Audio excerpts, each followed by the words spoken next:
evening on the road, in traffic, in your home. I welcome you to the Financial Literacy and Public Enlightenment radio series brought to you by the Bankers Committee. Can I get a round of applause here? Well, from now up until 6 p.m., you will be listening and able to participate in some premium, top-notch financial literacy conversation. Hey, let's help you scale up your business, shall we? Let's take you through some profitable government policies, government support, and all of that can help you grow your business or even your personal finance. If you're facing challenges in your business, in your personal finance, we are here for you. That is why we are live across Nigeria for you this evening. Well, thanks to the Bankers Committee, we're bridging that information gap in financial literacy with this radio series. I'm your host, Kayode Okikiolu, and we're on the 8th edition. That's right. 1, 2, 3, 4, 5, 6, 7, 8 editions in this series. But in case you missed out on our previous episodes, don't worry, not to worry. You can always catch up on our website. I'll give you the address in a moment. But I'll tell you this for sure. It has been an amazing time hearing from Nigerians all over the country and even beyond. Yeah, that's right. Even beyond. We've had Nigerians asking questions, learning how to make the right money moves, and ultimately learning how we can all contribute to improving our economy. But what we have for you today, as always, is fresh. That's right. It is hot. It is premium. It is top of the line, top notch. I'm lost for words, really. But the point is, we have some amazing content for you this evening. How can you take your business or your product from where you are right now to a much bigger stage? It's called value addition. And, you know, lots of major economies in the world have used that value addition edge to grow their GDP, improve employment, you know, just essentially improve the life and the well-being of their citizens. And we can do that as Nigerians, right? We can do that. So today I've got some very brilliant minds in the financial sector, and they'll be walking us through this gold mine called value addition. Can I hear that? Value addition. Did you say value addition? Don't worry. I'm going to be adding value to you this evening with the value addition conversation. So let's make some profit today, shall we? But before we get started with the conversation, I'd like to tell you this. We're on Zoom, we're on YouTube. You can send us a message. You can even call us live on the show. How about social media? We're there. Yeah, it looks like those calls are coming in. We get those calls. As I always say, we're literally everywhere. So if you want to send us a message this evening, if you've got questions, if you've got comments, whatever, this is the number to send your message to. 0909 861 5403. I'll take that again. If you want to send us a message on the show, the Financial Literacy Public Enlightenment Radio Series brought to you by the Bankers Committee, the number to do that on is 0909 861 5403. That's right. But it gets even better. You can also call us. That's right. You can ask your question in person with your voice and your articulation in your language. And the number to call us on the show is 0901 577 9472. I'll go over that again and I'll do that slowly. The number to call us on is 0901 577 9472. Or you can just head over to our website. That's smegrowth.ng. That's the website to connect with us on. I'll spell it smegrowth.ng. It's simple. It's easy to remember. Just go there and you have access to all of the amazing episodes we've had and the different channels with which you can get in touch with us this evening. Don't enjoy this alone, by the way. Share this with someone, right? Your friend, your neighbor, your business partner. The list is endless. Your family member, you know, let's all be a part of this and be better for it, for ourselves and for our nation, Nigeria. Well, I'm ready for today's conversation. I don't know about you, but I imagine you're ready. So let's get comfortable as I introduce our resource persons. We have a 3-man panel this evening, and I tell you this, these men are brilliant. They know their onions, and they'll be walking us through the world of value addition. Joining us virtually this evening, again, he was with us last week, is Dr. Oba Anichebe, who's Group Head Corporate Banking at Polaris Bank. Dr. Anichebe, it's good to have you again this evening. Good evening. Good evening, Kelly. Good evening. Pleasure is Good to mine. see you and good to have you. I see that smile on your face. I know what that means. You're ready for the conversation. Also joining us right here in our studio, if you're watching via Zoom, you may have seen them already. I have just right next to my left, Mr. Oladimiji Mustafa, who is the head international operations at Keystone Bank. Mr. Mustafa, it's good to have you. Thank you very much. You know, when you see men in suits, you know that the conversation is about to get intense. Also with me, to my extreme left is Mr. Hector Oposo, who's the senior coverage banker, Rand Merchant Bank, Nigeria. Mr. Oposo, it's good to have you as well. Good to be here. You gentlemen joining us for the first time. So let's get into it. Value addition. How can you take your business, your product from where you are currently to a much bigger space, earning more forex and being better for our economy? I'd like to start with Dr. Anichebe, you know, because I mean, we had you last week. So let's break the ice with you. In its simplest form, Doctor, what is value addition? Well, take it. I mean, value addition is something we have been used to, and that's economic advancement, enhancement to achieve competitive advantage. So it aims at transformation from initial stage into advanced quality in order to achieve an overall refinement, transformation. So here you're looking at enhancing the economy. You're looking at raw materials. How do you process these raw materials? How do you transform? How do you alter its state from the original form into a process form that commands quality and acceptance in the market? That's the summary of value addition in exports. I love that point you made, to command quality, essentially, taking it from, let me just use the word, ordinary to extraordinary. As a form of opening comments, let me just bring in our other guests in the studio, and I'll start with you, Mr. Mustafa. Yes, we've heard Dr. Anichebe. I love the point you made, essentially, you know, making your products from its ordinary to an extraordinary stage to command quality. What would you say is the simplest definition of value addition? To break it down, when I say value addition, it's just taking your product from raw material form to a semi-finished or finished product in order to enhance the value addition, so to say. That is value addition in a simple term. You move your product from raw stage to either semi-product or finished good. Brilliant. Move your product from raw to semi or even finished. Fantastic point there. Mr. Oposo, let me bounce this off you as well. I know we talked about goods, but there's also value addition for services. But for you, in its simplest form, what would you say value addition is? Thank you very much. Value addition, basically, you are adding some advantage to your raw materials. You are, whether it's in the packaging, whether it's in the state, or you're just adding some additional benefits to the product in its raw form. But what you want to do, you want to get greater customer acceptance, give yourself a competitive edge, you know, something like turning cotton into fabric. You understand? Because cotton in its raw form is not as useful as fabric. So that's just a very simple example. Fantastic. So creating customer acceptance, competitive edge. And I like the point you made about cotton. Let me break this down for you. I love corn, right? So yes, you go to harvest corn. It's in its raw form. So adding value is maybe roasting and boiling it. Am I right? You can even take it and can it, right? Get sweet corn, can it, and then sell in supermarkets for people who love fried rice. That's some form of value addition. So imagine the amount you sell a raw corn is different from what you sell the canned sweet corn. Am I right? Yeah.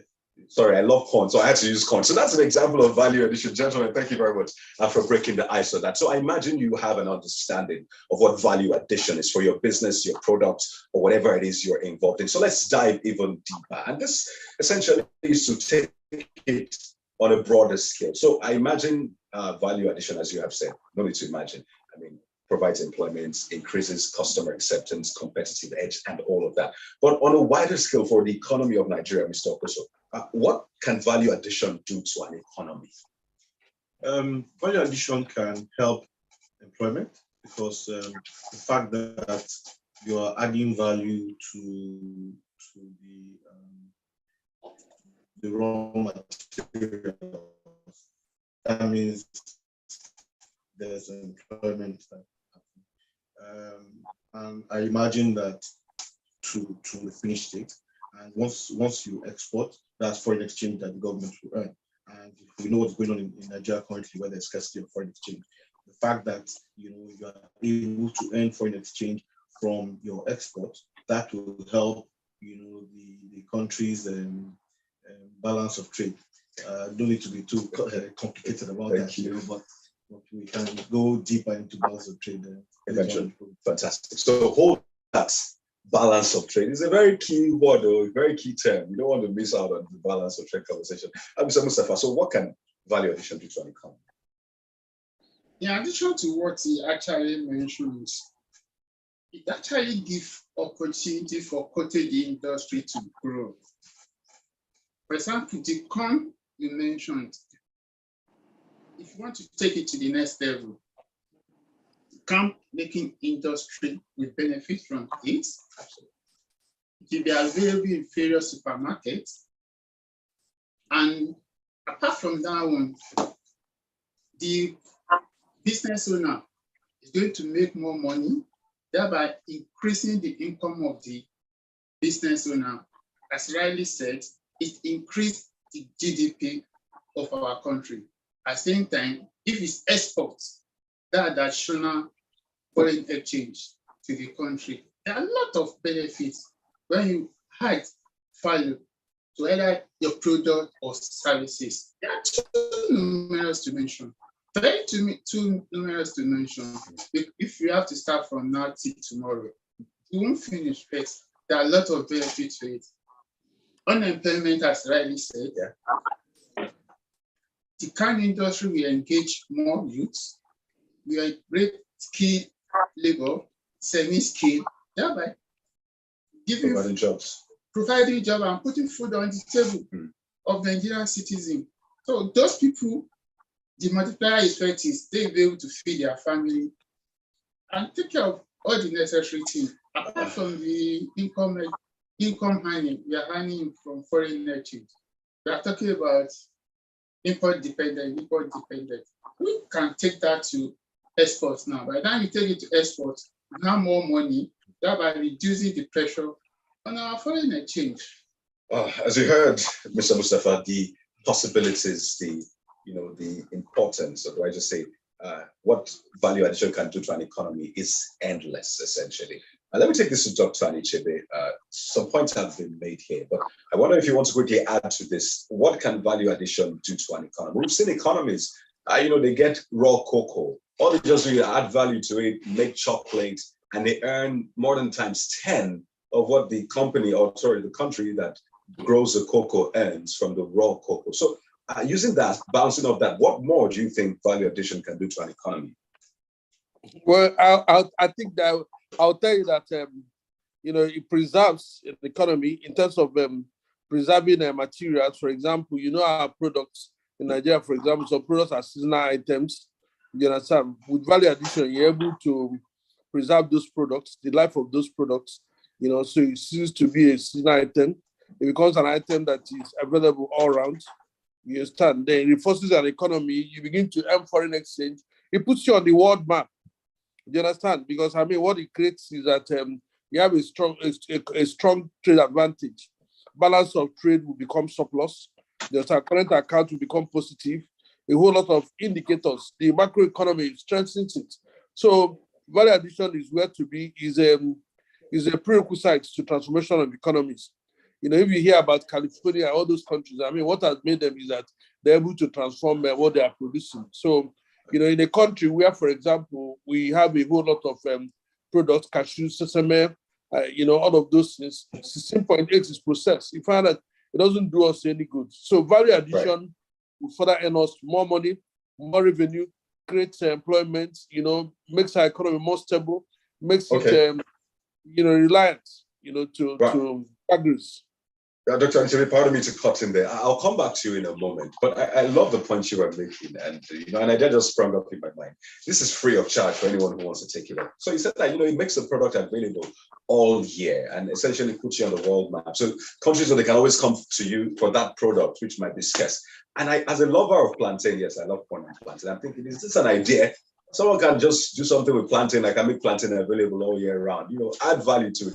But that's by the way. Let's move on with the conversation with my guest here in the studio, Mr. Mustafa, Mr. Post. So we've identified some of the things that value addition can do to an economy. And I can tell you for free that this is what we need in Nigeria. Talk about employment, improving our food supply, and all of that. But given all of these advantages of value addition, I'll be honest with you, and I know that this is something you have noticed as well. We still have a lot of challenge in adding value. Is as we know the benefits, but it's hard getting to where we want to be. So, Mr. Mustafa, why do developing countries like Nigeria struggle with value addition?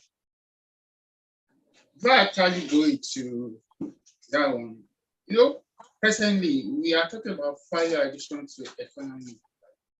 We still have a long way to go. Long way to go in the sense that the data available shows that we are just about 38% in terms of value addition. We are not even up to average. Wow. And we are number 40 out of 153 countries in the whole world, which means we still need to do more. And part of it is what we are doing here. We need to educate, enlighten our people to know the importance of value addition. But go to your question. In as much as we have challenges in the country, there are lots of things you can mention as one challenge or the other, why you can't add value to whatever higher product or service. But the first thing means that, is it power you want to talk about or roads? When you talk about power, I want 1,001 way to be about it. In as much as we want to talk about competitive advantage, but if we are able to strive and get power sorted out, we have a lot of companies now. They are generating power on their own. That's another way to be about it. If you have power, number one, the problem is half solved. Capital, we talk about capital. We have a lot of program and incentive, either from CBN or from federal government or Nigeria Export Promotion Council, just to stimulate the economy, to make us do more in terms of value addition. So I will look at it from what we are doing in order to improve it, rather than looking at it from what is creating or what is dragging us back. We have a lot of items you can list here. CBN has like 4 or 5 programs for export, whoever is in export to embrace. All you need to do is come forward and the fund is available. We have export grants. If you go to Nigeria Export Promotion Council, they have incentive. Rebate is always there. There are a lot of other facilities you can tap into. We have a lot of challenges. I know we have a lot of challenges. But notwithstanding, ask questions and you actually get solutions to the problem. And that's why we're here on the FLP, the Financial Literacy and Public Enlightenment Radio Series, to ask those questions and ensure that you get answers to those questions. I love the points you have made. And we'll get into some of the solutions to these challenges. You talked about power, capital. This is essentially looking at the glass half full. There's so much potential and we can actually achieve it. But before we get into the nitty-gritties, Mr. Fosso as well, so you might want to speak to some of these the challenges you have noticed, why it seems we're not latching onto this gold mine, or this gold mine rather, of value addition. In addition to what Mustafa said now, when you think about it, the mindset of the people is also a major factor. We have a rent-seeking economy.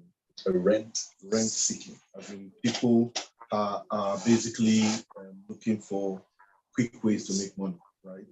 Because if you want to set up a factory, for instance, it's not something that will happen overnight. You need to invest. You need to do all the plans. You do your cash flow forecasts. It's not something that will come easy. But at the end of the day, you would once you do the detailed work ahead, you will come out top. Mechanization, it's not common in these parts. We just want to just make money quick, get rich quick. Mustafa mentioned power. Power is a major factor.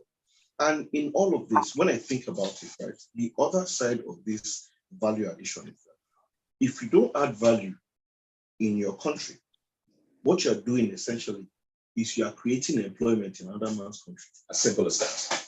That is just the bottom line, because you are sending the raw materials to the people that will think and do the work.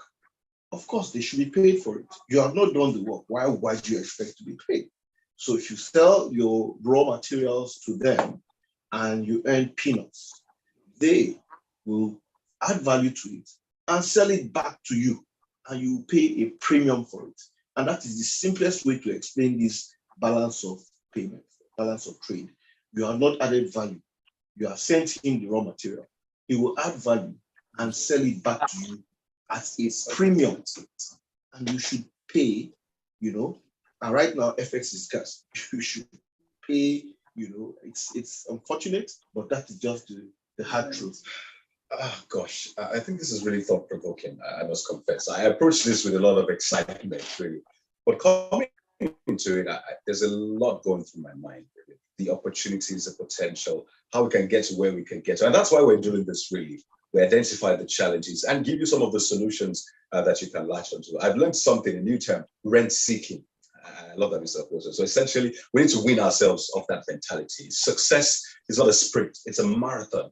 A lot of these countries that are doing well have put things in place way before now. So the best time to start, yes, yesterday. But the next best time to start is now. So ladies and gentlemen, let us continue with the conversation. I still have with me Dr. Obadi Chepe is joining us via Zoom. We're having a little challenge trying to hear him, but we'll sort that out. Mr. Oladimiji Mustafa right here in our studio, and Mr. Hector Oposo walking us through this amazing conversation of value addition. Don't forget, you can send in your comments and questions as a business person, as an individual. The number to send your question to on the program is 0909 861 5403. I repeat, if you want to send us a message, a question, we have brilliant minds. Make use of this opportunity, my people.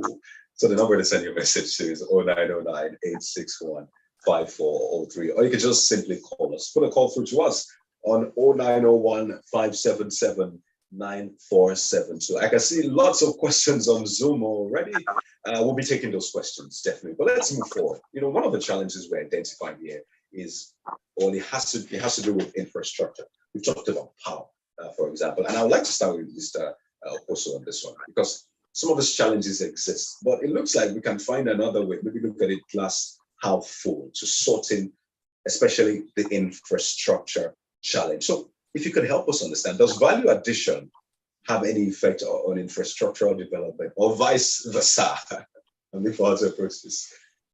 I like the way you put it. You said that it's either we look at the glass half full or half empty, or like it's like a chicken and egg. Which one came first? Is it chicken or the egg? So to a large extent, when you look at developing countries, they lack a lot in terms of infrastructural development, and the race is to which country would develop its infrastructure fast enough to be able to take advantage of this benefit. Some African countries are already doing well in that. I heard recently how Egypt, they increased their power supply by 50%, or almost 100% in over a 3-year period. Then they'll benefit from that increase in power. So one thing is certain is, if you want your products to be in the international market and to be competitive, you need to now do the work to develop your rail infrastructure, develop your road infrastructure for logistics, and also your export terminals to ensure that you're able to export your products after you've added value. So I think to a large extent, they both go hand in hand. Once the government has the policies in place for value addition, and the real sector latches onto that, then the infrastructural development will happen. Like they say, money flows to where there's reward, right? So all the capital required will go there, and folks will now do what they need to do to add value. So I think they go hand in hand. The value addition and infrastructure development go hand in hand. One can happen without the other. Absolutely. So let me come to you for the long haul now. Infrastructure is big. As a business person, there are lots of hurdles to cross just to add value. I mean, yes, you have to think of how to structure your business, but you also have to add in all these third-party variables, power, road, security, and all of that. So as a business person, this is a field you've been in, helping businesses scale up and all of that. How can we navigate through this tough terrain, as it were? Thank you for the question once more. The challenge when it comes to infrastructure, is enormous. In as much as we want to grow our economy, we need to play our part, either government or the business owner. Let me speak to the area of government intervention. You mentioned power the other time. Right. Or power, government, CBN has a lot of infrastructure facility available for whoever wants to go into power generation. Either we talk about solar connection facility is available. I don't think we are aware of it and we are taking advantage of it. That's why we're here for you, to tell you about that, those policies. National mass metering program is also available. Government is ready to finance it. These are and a lot of other programs being sponsored by CBN. These are the opportunities that we need to tap in. Government cannot do it all alone. But what they are doing, is there a way we can tap into it to ease our value addition in whatever we are doing? Yes, the point is, let's embrace it. Let's communicate to the masses. Let them know that all these program facility benefit are available out there, so that we will be able to move from exporting raw products to the next level, either semi or finished products, so that you'll be able to have more money, add income to yourself as a business owner. If you add more income to yourself as a business owner first, government will benefit for it. You pay more tax, government will have more income in terms of revenue.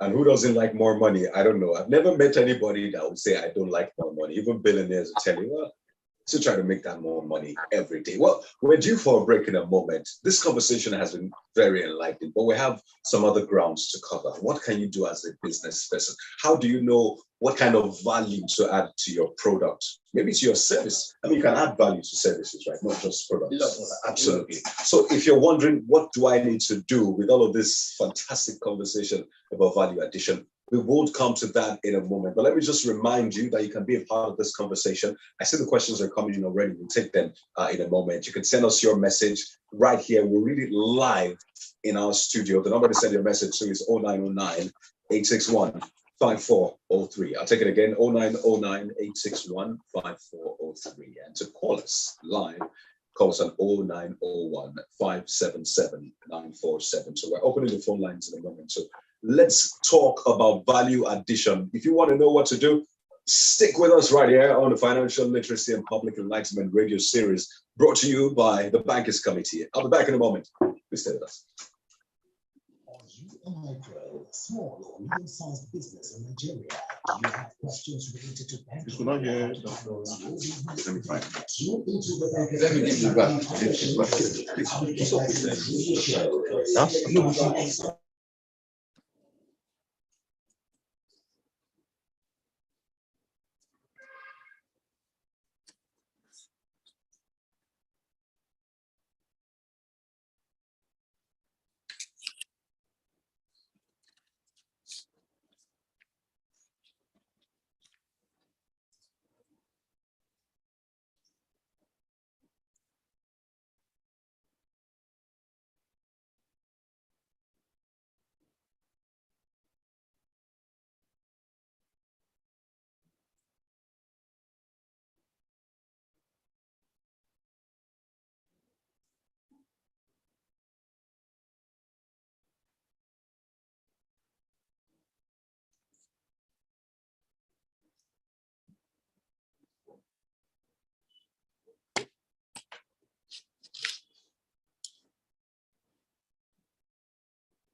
All right, you're welcome back to the Financial Literacy Public Enlightenment radio series brought to you by the Bankers Committee. We took a quick break there to grab some water and do some, backroom chats. I'll tell you this.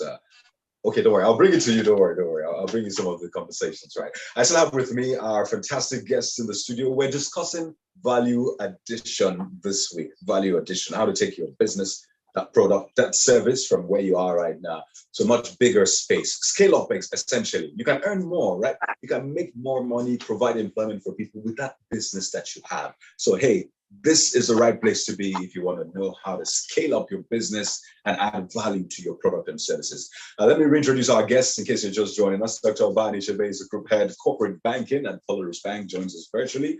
Dr. Chebe, thank you for your patience. As well as Mr. Oladimeji Mustafa, Head International Operations, Keystone Bank, joins us in our Lagos studio. And Mr. Hector Oposo, Senior Coverage Banker at Rand Merchant Bank, Nigeria. Gentlemen, thank you for staying with us. I'll tell you this, the conversation has been enlightening. Right now, I feel like starting a business so I can add value and make money. But let's get into this. I've seen the questions here and there. So I'll take this to Dr. Anichebe, really. But before that, let me get your thoughts on some of the challenges being faced. I know that's an interesting area I want to touch on before we move on. So there are hurdles to cross for businesses. What's your viewpoint about how to navigate these hurdles, Dr. Anichebe?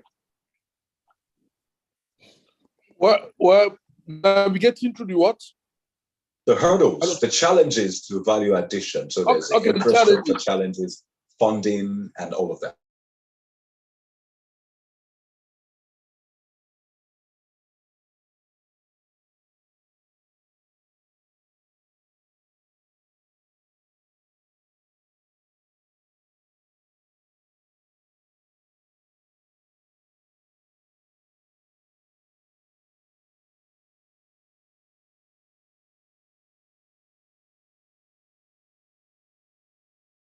Cultural orientation. But okay, Dr. Anichebe, are you back? Yeah, I'm back, yes. Thank God. Please go ahead. Okay, so for us to be able to navigate this, there are a number of measures. You learn from experience of sectors that are already thriving in the marketplace. In fact, telecoms today, what they're able to do to be able to reduce the cost of operation through co-sharing. So you have a production hubs where you have a whole number of operators, sharing facility to be able to reduce cost and to reduce vulnerabilities. That is one. You understand? So you have a whole number of. Are you there? Yeah, go ahead, Dr. Anichebe. Production hubs. I love that idea. Just go on. Yeah, you have a production hub. Then you also have some government has tried to be able to also support, in terms of macro lending and in terms of central bank rolling out a number of intervention measures to be able to provide access to low cost capital and over long term. You understand? So what it does is that it's placing a whole number of naira in your pocket to be able to undertake your operations. As we do know, part of funding of providing of intervention funds is part of the pillars of the federal government export scheme. So you find that the government is providing a whole number of money, not just hot money. They're not providing hot money, they're providing low cost money. They give you moratorium that's allowing you some years to begin to pay back. You understand? I'm making it long term, up to 10 years. You understand? So these are a number of things you are going to get and use to alleviate the operating environment. And that is the focus of central bank. So those are the things. Then capacity building is also another thing, technical skills, trying to get some people, giving them the right training and the right skills and the right attitude to be able to undertake production. So a whole number of measures, some of which are in place, some of which are not, being optimized, but there are a whole number of measures to be able to provide it, to be able to cushion these measures. Thank you very much. So the takeaway essentially that these challenges are surmountable and we can do this. Just to be clear, Dr. Anichebe, please, what is hot money? I heard you say hot money. Where hot money and cold money? You need to break this down for us, please. Yeah, the hot money, what you refer to is hot money is a high cost volatile money. Today, interest is maybe you get money as 25%, you get money at 10%, money that is available in informal sectors. You don't have capital. You borrow. You have to go borrow with your arm and leg. If you ever survive it, that is hot money. Do you understand? Okay. hot for it to Thank you survive. very much. I mean, that's why we have a financial literacy and public enlightenment campaign. So you can add that hot money. Consider traditive. All right, let's move on. You want to answer that? Actually, partly, if I'm permitted, I might want to list some of these intervention funds Okay. that is available for our audience. Okay, so this is what we'll do. We'll wind down with that. But there's a point I want us to make quickly. We'll talk about these intervention funds. That's where we'll anchor on as some sort of action point for the audience. But I was going to ask a question before we got Dr. Nichebe back, and this is very vital for business owners. So I am getting corn, I'm getting cashew nuts in raw form. How do I know what kind of value to add? How do I know what extent to go to? Do I just wash it and sell it? What do I do? Do I fry it? Do I bottle it? As a business owner, how do I decide on the extent to which I can add value to my product? I'll start with Mr. Okose. I'll come to Mr. Oladmiji. Thank you very much. So the question of how far do you want to go, right? I'll put down back to you. To what extent do you want to get a reward, right? So if you go this far, you'll get reward for just doing that much, right? Because at the end of the day, you are in a competitive environment, and you get paid for the amount of work that you do. So if you just fry it and do basic value addition, you will get paid basic for that. But if you go to the extent of packaging, and it's interesting you're talking about cashew, because a colleague of mine some years back actually left banking and set up a cashew factory. Please tell me something. I will not want to advertise his product now, but his products are in the market now. And he's doing fine. He's doing very well.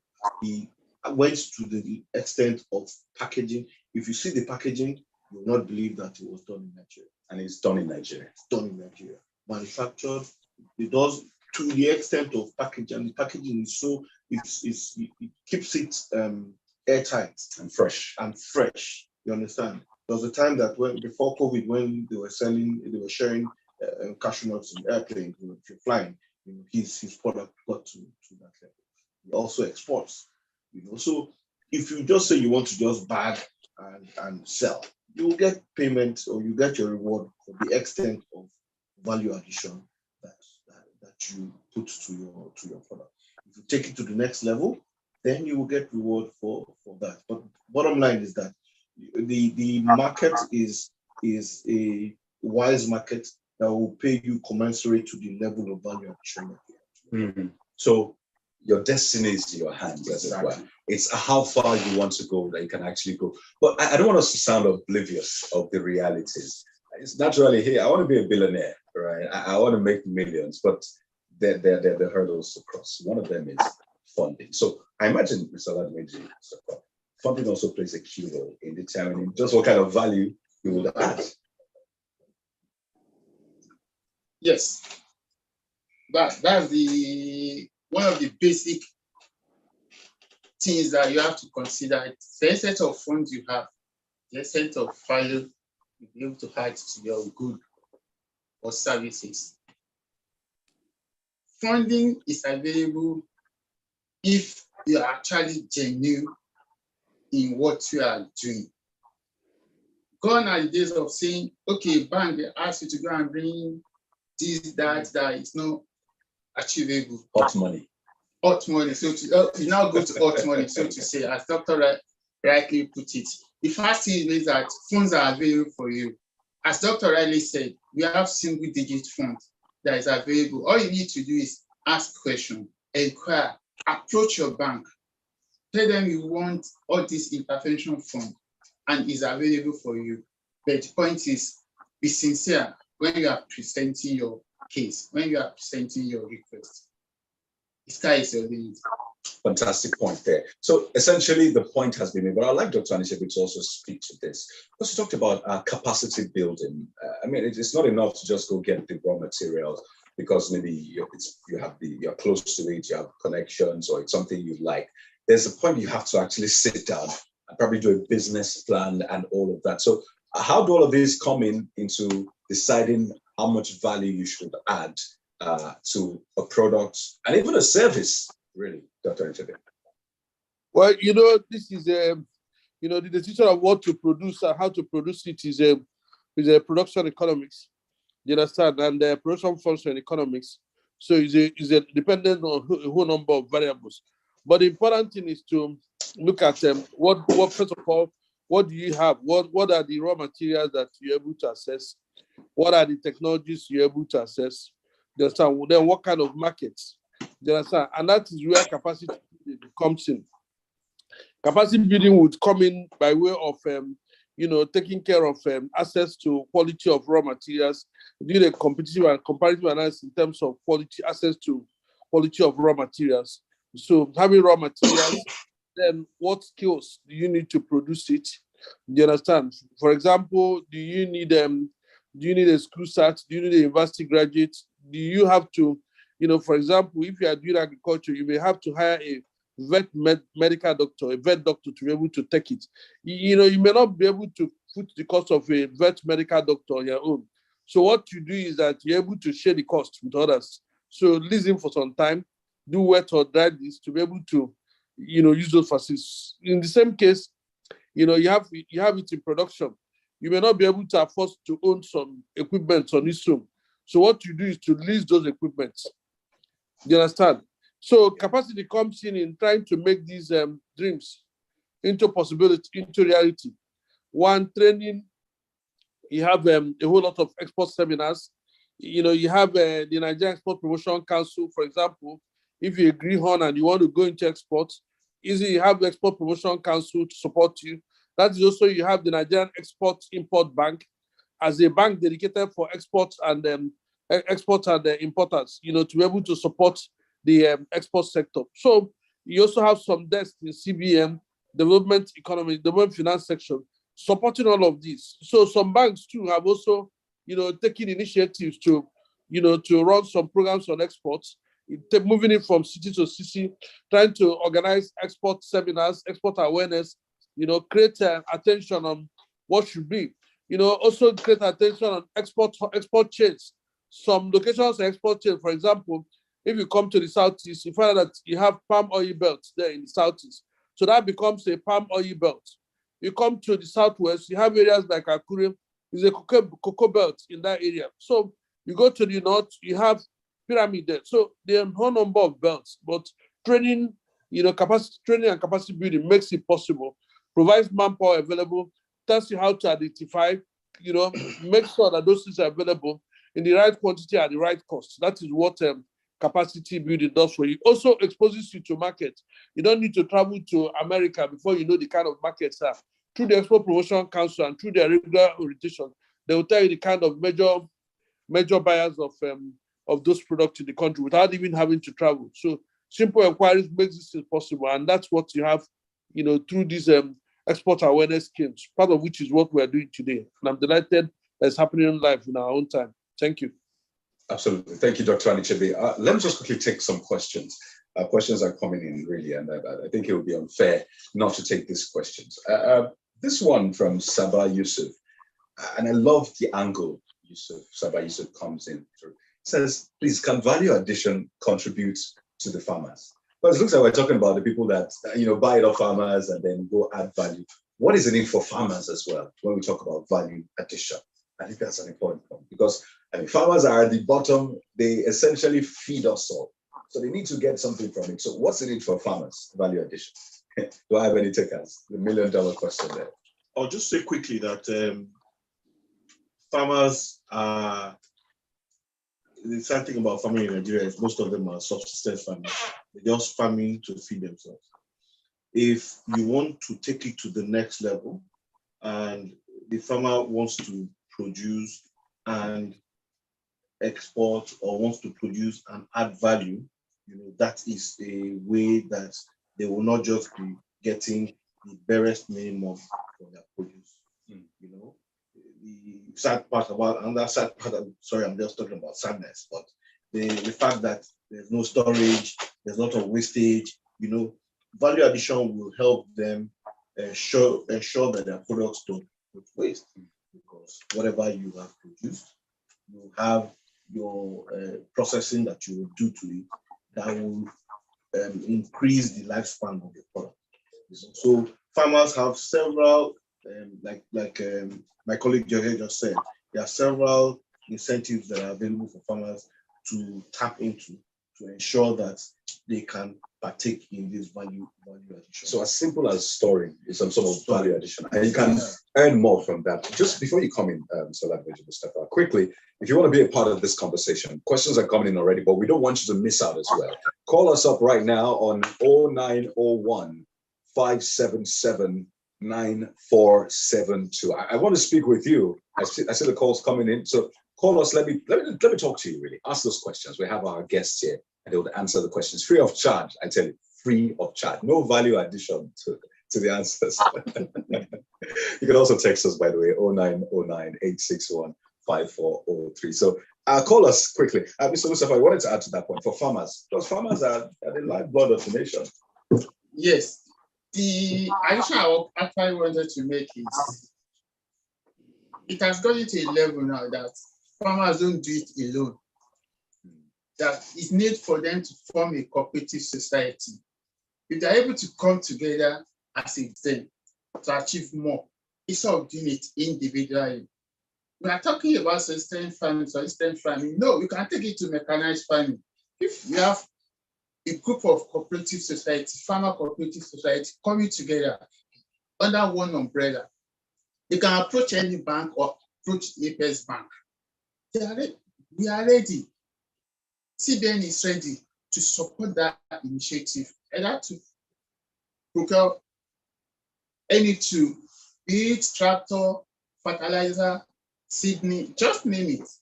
We have Tomato Grower Association in the North. They are doing fantastically well because they come together as an association. I think we have one rubber plantation society too. They are coming up in Ogun State. These are the type of initiative that can make them add value to their farm produce in order to farm more.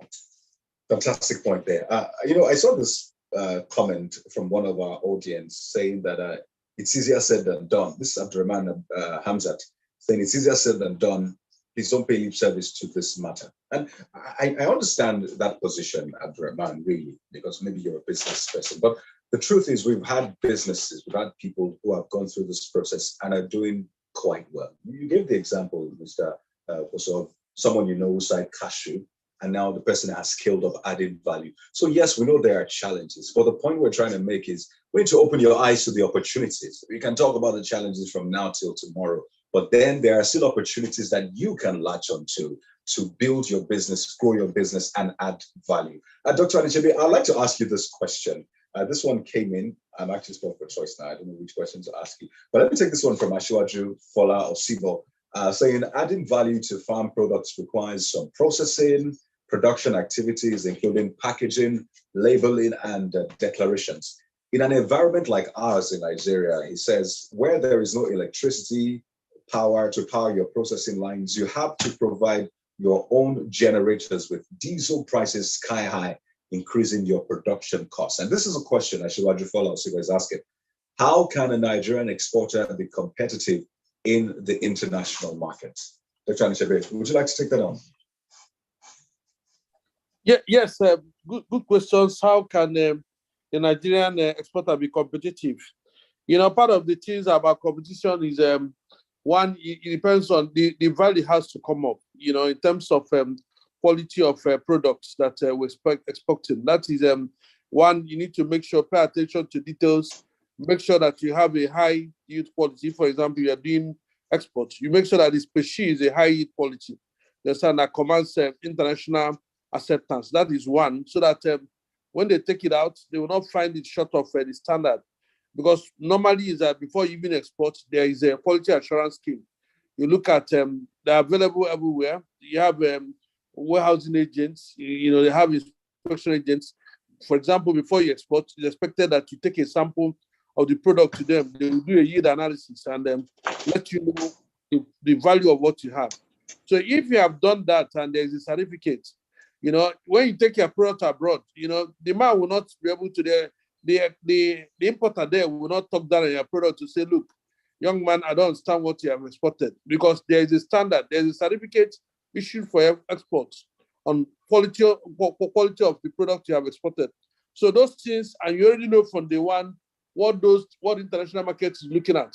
So once your product is above those benchmarks, the risk of returning it is not there. So they will basically accept it. That is one. So two is that you need to also ensure compliance. You know, all the due processes. Export is not it's not a 100 meters dash. Like my friend mentioned, you know, if you have a culture of rent seeking, you may not be a candidate for export. So you need to be patient, follow all the due processes, make sure that it is done, so that when you invest and the product goes abroad, you know, you earn high quality price for it.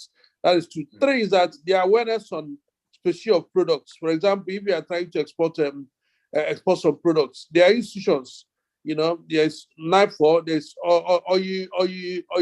there's a Robert Research Institute in NIFO. You know, there are a number of other facilities available. You know that are making available high quality species of those products. So you make sure that you consult and you collaborate to make sure that your input quality is high.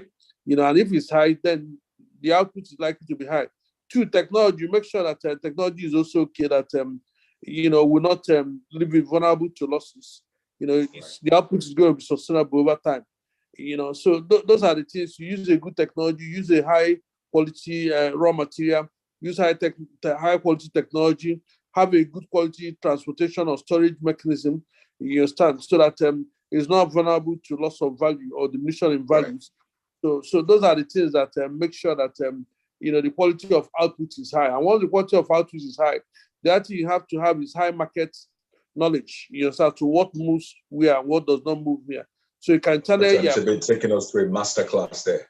Yes, you tell your product to high quality areas and where it's going to, you know, command acceptance. Because if you have price, for example, in China and price in Europe, you know that Europe is going to be the currency of European currency is high in value and other things. So Europe is also shorter in terms of transport. So those are all the information that you need to have so that you can direct your export to those markets and command them high value and acceptance and high money. Thank you. Fantastic points made there. Gentlemen, we're winding down. We're coasting home. We have about 3 minutes to end the conversation. I know, right? Time flies.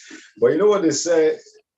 Nothing ventured, nothing gained. Providence favors the brave. I'm paraphrasing there. So essentially, for that question, you need to get into it, all right? Yes, there are risks involved. There are policies to try and mitigate the risk. But the point is, we have to keep forging ahead. I'll take 2 questions and wind down today on the show, okay? And this first one is a comment, actually. I just want to put this out there. Dayo Dumoye says, making funds available is not enough. Making information available at the disposal of SMEs, a more friendly regulator that wants to see the small businesses succeed. He says you go to some government agencies and you feel like they're there to make life difficult for you. That's a no-no. That is a no-no. We don't want this. I mean, if we keep talking about people going into business, we don't want this to happen. So please, let's take a cue from that comment from Dayo Dumoye. And as government agencies, let's try to make life easier for businesses. Gentlemen, one question, I'll pack it together. Gabriel Oladele says, how can one access capital assistance for the exporting of products after getting an export contract? And I think we can tie this up, Mr. Oladele, with those policies that you talked about. And also, Dayo Dumoye says, which government agency encourages ease of movement of goods across border when there are no trailer parks, the customs don't have connection to internet to do their work, and all of that? So essentially, let's point our audience in the right direction. I'll start with you, Mr. Oladimichi. Yeah, just to go straight to the point, what are the options available for you in terms of capital? You have export development facility, non-oil stimulation facility, and a lot of other ones. Those 2 is for export. It's available from CBN. Approach your bank and you'll be able to make a headway. Thank you. Absolutely. Make a headway. Mr. Oposo, final words on that one. And I think my final word is when you talk about export, it is important that the individuals or companies that's interested would look at expertise, capital, and market. Once you have the market that's available for you, you would take advantage of that and thrive. Okay, fantastic points made there. Gentlemen, we have to run. I'm being told that we're totally out of time. You know how it works with these things. There's so much to talk about, but very little time. But don't worry, we're back next week, okay? With a lot of informative conversation for you. On behalf of the production crew, Maria Uoma, who's the Assistant Director of Programs, Gerald and Nufo Mini, Daniel Kwe, Brian Mutaba, in charge of engineering, as well as studio managers, Ido Usabio and Jumoke Obigeso. I'd like to say a big thank you to you for joining us on the program. Don't forget, we're here for you to make profit. So keep making profit in whatever you do. Till next time, I'm Kayode Okikili. Goodbye. Thank you.